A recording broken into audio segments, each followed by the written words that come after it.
কথা বলবো নার্ভাস সিস্টেমের খুবই গুরুত্বপূর্ণ একটি মজাদার বিষয় নিয়ে, সেটি হচ্ছে নিউরোট্রান্সমিটার। নিউরোট্রান্সমিটার হচ্ছে নিউরন বা স্নায়ুকোষ থেকে নিঃসৃত একটি রাসায়নিক পদার্থ, যা একটি নিউরন থেকে অন্য নিউরনে বা টার্গেটেড কোষে বার্তা প্রেরণ করে। আরো সহজ করে বললে নিউরোট্রান্সমিটার হচ্ছে নিউরন টু নিউরন, অর্থাৎ একটি নিউরনের সাথে আরেকটি নিউরনের কথোপকথন বা বার্তা আদান প্রদানের মাধ্যম। মানবদেহে অনেকগুলো নিউরোট্রান্সমিটার রয়েছে, সেগুলোর অনেক গুরুত্বপূর্ণ কাজ রয়েছে। আমি অল্প কয়েকটি গুরুত্বপূর্ণ নিউরোট্রান্সমিটার নিয়ে আলোচনা করব, কারণ সবগুলো নিউরোট্রান্সমিটার নিয়ে একসাথে আলোচনা করা সম্ভব নয় এবং সবগুলো অত গুরুত্বপূর্ণও নয়। গুরুত্বপূর্ণ কয়েকটি নিউরোট্রান্সমিটারের মধ্যে একটি রয়েছে হচ্ছে সেরোটোনিন। সেরোটোনিন খুবই গুরুত্বপূর্ণ ভূমিকা পালন করে, কিছু কাজ করে। এটি আমাদের মানসিক অবস্থা বা মুড নিয়ন্ত্রণ করে, শান্তি বা সুখের অনুভূতি দেয়, ঘুম নিয়ন্ত্রণ করে, ডিপ স্লিপ যেটাকে আমরা বলি গভীর ঘুম নিশ্চিত করে, ক্ষুধা এবং হজম প্রক্রিয়া সাহায্য করে, ব্যথা সহ্য করার ক্ষমতা এবং ব্যথার প্রতি সংবেদনশীলতা নিয়ন্ত্রণ করে। তাহলে সেরোটোনিন অনেকগুলো কাজ করে, তার মধ্যে একটি হচ্ছে মুড নিয়ন্ত্রণ করে, ঘুম নিয়ন্ত্রণ করে, ব্যথা নিয়ন্ত্রণ করে এবং ক্ষুধা বা হজম প্রক্রিয়া সাহায্য করে। তাহলে এটির ব্যাঘাত ঘটলে ডিপ্রেশন, অ্যাংজাইটি দেখা দিবে, ঘুমের ব্যাঘাত হবে বা ইনসোমনিয়া দেখা দিবে, এবং হজম প্রক্রিয়ার সাথে রিলেটেড যেহেতু, সেই হিসাবে এই নিউরোট্রান্সমিটার বা সেরোটোনিনের ঘাটতি হলে অনেকের ক্ষেত্রে আইবিএস দেখা দেয় বা ইরিটেবল বাউল সিনড্রোম দেখা দেয়। তো সমস্যাটি হচ্ছে পেটে, কিন্তু তার উৎপত্তি হচ্ছে কিন্তু ব্রেনের নিউরোট্রান্সমিটারের সাথে রিলেটেড। এভাবে আরেকটি গুরুত্বপূর্ণ নিউরোট্রান্সমিটার হচ্ছে ডোপামিন। ডোপামিনের কথা আমরা অনেকেই শুনেছি। ডোপামিন হচ্ছে আনন্দ, পুরস্কার বা মোটিভেশনের অনুভূতি সৃষ্টি করে। অর্থাৎ আমরা যখন কোনো একটি ব্যাপারে খুশি হই বা আনন্দিত হই তখন ডোপামিন রিলিজ হয়। আবার ডোপামিন আমাদের মধ্যে সে আনন্দের অনুভূতিটা জাগ্রত করে। কোনো কিছু পুরস্কার পেলে বা কোনো কিছু ভালো কাজের প্রশংসা করলে আমরা যেই আনন্দ অনুভব করি সেটি মূলত ডোপামিনের কাজ।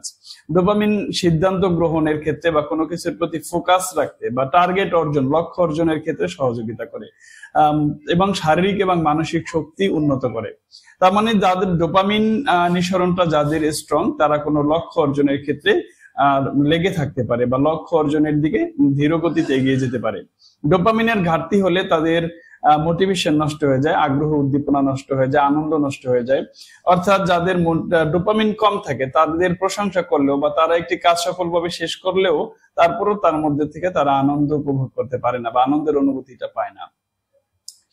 এবং ডোপামিনের ঘাটতির ফলে দেখা যায় পার্কিনসন ডিজিজের মতো এবং মুভমেন্ট ডিসঅর্ডারের মতো সমস্যা দেখা দেয়। এর বাইরে আরেকটি নিউরোট্রান্সমিটার হচ্ছে গাবা বা গামা ইমিউনোবিউটারিক অ্যাসিড। এই গাবা মূলত মস্তিষ্ককে শান্ত রাখে, উত্তেজনা প্রশমন করে, ঘুমের মান ভালো করে, অতিরিক্ত দুশ্চিন্তা বা ডিপ্রেশন থেকে রক্ষা করে, স্নায়ুকোষের অতিরিক্ত উদ্দীপনা বা ওভার অ্যাক্টিভিটিকে নিয়ন্ত্রণ করে, নিউরাল ভারসাম্য রক্ষা করে। তো গাবাতে ঘাটতি হলে বা এর যদি ইমব্যালেন্স হয় তাহলে দেখা যায় যে হাইপার অ্যাক্টিভিটি দেখা যায়, অর্থাৎ কোনো সমস্ত কিছুর প্রতি অতিরিক্ত সংবেদনশীলতা, প্যানিক অ্যাটাক হয়, ইনসোমনিয়া বা ঘুম নষ্ট হয়ে যায় ও বা ব্রেনের হাইপার অ্যাক্টিভিটির কারণে, এবং মস্তিষ্কের উত্তেজনা তৈরি হওয়ার ফলে যে কোনো বিষয়ের প্রতি ফোকাস নষ্ট হয়ে যায়। অর্থাৎ কোনো কিছুতেই সে মনোযোগ দিতে পারে না, তার এই ফোকাসটা নষ্ট হয়ে যায়। আরো একটি গুরুত্বপূর্ণ নিউরোট্রান্সমিটার হচ্ছে নরএপিনেফ্রিন বা যাকে নরএড্রিনালিন বলা হয়। এটি মানসিক সতর্কতা এবং তীক্ষ্ণতা বজায় রাখতে সাহায্য করে।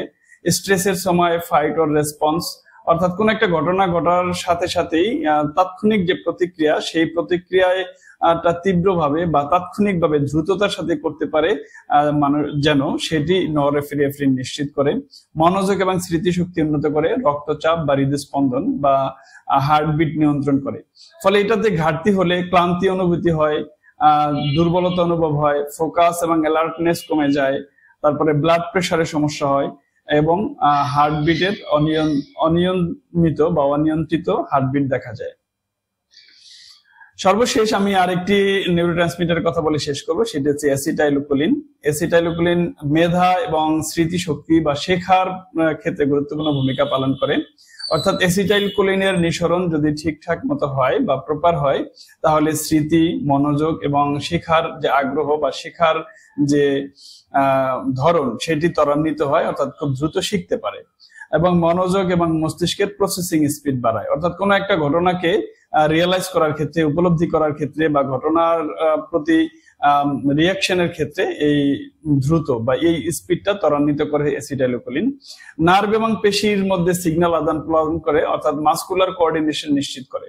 তাহলে অ্যাসিটাইলকোলিনের ঘাটতি হলে স্মৃতিভ্রষ্টতা বা অ্যালজাইমার দেখা দেয়, এবং মনোযোগের ঘাটতি, চিন্তা শক্তি বা শেখার আগ্রহ, শেখার ক্ষমতা কমে যায়, পেশির দুর্বলতা এবং স্নায়বিক কোঅর্ডিনেশন কমে যায়, অর্থাৎ পেশিতে শৈথিল্যতা দেখা দেয়। আমি 5টি নিউরোট্রান্সমিটারের কথা বললাম, একটু লম্বা সময় নিয়ে বললাম। সেগুলো হচ্ছে প্রথম বলেছিলাম সেরোটোনিন, তারপরে ডোপামিন, তারপরে হচ্ছে গাবা, নরএপিনেফ্রিন এবং হচ্ছে অ্যাসিটাইলকোলিন। এই 5টি নিউরোট্রান্সমিটারের ভারসাম্য বজায় রাখতে পারে এরকম 5টি প্লান্ট মেডিসিনের কথা আমি এখন বলবো, যে প্লান্ট মেডিসিন গুলো এই নিউরোট্রান্সমিটারের ব্যালেন্স বা ভারসাম্য রক্ষায় গুরুত্বপূর্ণ ভূমিকা পালন করে। এর মধ্যে 1 নম্বর প্লান্ট মেডিসিনটি হচ্ছে ব্রাহ্মী বা ব্যাকোপা মনিরি। এর প্রধান ফাইটোকেমিক্যাল হচ্ছে ব্যাকোসাইড। এটি অ্যাসিটাইলকোলিনের কার্যকারিতা বাড়ায় এবং নিউরনের মধ্যে সংযোগ উন্নত করে। এরপরে হচ্ছে ডলিকাস প্লুরিয়েন্স। আমরা এই মেডিসিনটার কথা জানি, এটার মধ্যে সরাসরি ডোপামিন থাকে, যেটার এল ডোপা থাকে, এটি ডোপামিনে রূপান্তরিত হয় এবং ডোপামিন তৈরির ক্ষেত্রে গুরুত্বপূর্ণ ভূমিকা পালন করে। ফলে পার্কিনসন ডিজিজের ক্ষেত্রে এই মেডিসিনটি ডলিকাস প্লুরিয়েন্স খুব গুরুত্বপূর্ণ ভূমিকা পালন করতে পারে। মনোযোগ এবং মোটিভেশন বৃদ্ধিতেও সহায়ক। তাহলে ব্যাকোপা মনিরি এবং ডলিকাস প্লুরিয়েন্স। এর বাইরে রয়েছে ভ্যালেরিয়ানা অফিসিনালিস, যার প্রধান ফাইটোকেমিক্যাল ভ্যালেরিনিক অ্যাসিড এবং আইসোভ্যালেরিনিক অ্যাসিড, এবং গাবা রিসেপ্টর এবং অ্যাক্টিভেট করে, ইনহিবিশন বাড়ায়। অর্থাৎ এটি উদ্বেগ, উৎকণ্ঠা, ডিপ্রেশন এগুলো রোধ করতে পারে এবং ঘুমের মান উন্নত করতে পারে।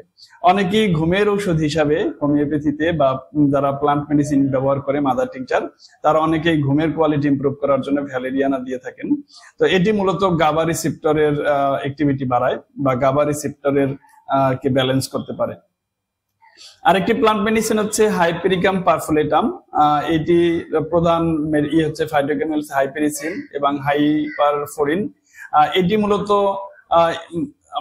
MAO মাও বা মনোঅ্যামাইন অক্সিডেজ এটাকে ইনহিবিট করে। সেরোটোনিন, ডোপামিন এবং নরএপিনেফ্রিন এই কয়েকটি নিউরোট্রান্সমিটারের ব্যালেন্সে খুব গুরুত্বপূর্ণ ভূমিকা পালন করে। ফলে ডিপ্রেশন, অ্যাংজাইটি এবং সিজনাল মুড ডিসঅর্ডারে খুব কার্যকরী ভূমিকা পালন করতে পারে। সর্বশেষ যে প্লান্ট মেডিসিনের কথা আমি বলবো 5 নম্বর, সেটি হচ্ছে উইদানিয়া সমিনিফেরা বা এর ফাইটোকেমিক্যাল হচ্ছে উইদানোলিড। এটি আমাদের ইমিউন সিস্টেমের উপরে সবচেয়ে গুরুত্বপূর্ণ ভূমিকা পালন করতে পারে কমন ভাবে। অর্থাৎ প্রত্যেকটা স্পেসিফিক ক্ষেত্রে তো মেডিসিন রয়েছেই, কিন্তু অশ্বগন্ধা এটাকে মূলত প্রায় সর্বকাজের কাজে বলা যায়। অশ্বগন্ধা বা উইদানিয়া সমিনিফেরা এই মেডিসিনটি কিন্তু কর্টিসল কে স্ট্রেস কমাতে পারে, গাবা অ্যাক্টিভিটি বাড়াতে পারে, সেরোটোনিনের ভারসাম্য উন্নতি করতে পারে। এর বাইরে ক্লান্তি, দুশ্চিন্তা, তারপরে হচ্ছে গিয়া মুড ডিস্টার্বেও কাজ করে। তার মানে উইদানিয়া সমিনিফেরা, অশ্বগন্ধাও এই যে নিউরোট্রান্সমিটারের কথা আমি উল্লেখ করেছি 5টি, সেগুলোর ব্যালেন্সের ক্ষেত্রে খুব গুরুত্বপূর্ণ ভূমিকা পালন করতে পারে। তার নিউরোট্রান্সমিটার খুবই গুরুত্বপূর্ণ ভূমিকা পালন করে এবং এই নিউরোট্রান্সমিটারের ব্যালেন্স রক্ষায় বা এটার ভারসাম্য বজায় রাখতে 5টি মেডিসিনের কথা আমি বলেছি। ব্যাকোপা মনিরি, ডলিকাস প্লুরিয়েন্স, ভ্যালেরিয়ানা অফিসিনালিস, হাইপেরিকাম পারফোলেটাম এবং উইদানিয়া সমিনিফেরা। এই 5টি প্লান্ট মেডিসিন উল্লিখিত 5টি নিউরোট্রান্সমিটার সহ আরো অন্যান্য যে নিউরোট্রান্সমিটার রয়েছে, প্রায় 100টির উপরে নিউরোট্রান্সমিটার রয়েছে মস্তিষ্কের নিউরন থেকে নিঃসরণ হয়। এই সমস্ত নিউরোট্রান্সমিটারের ভারসাম্য রক্ষায় খুব গুরুত্বপূর্ণ ভূমিকা পালন করতে পারে। এই ছিল আলোচনা। ধন্যবাদ সকলকে।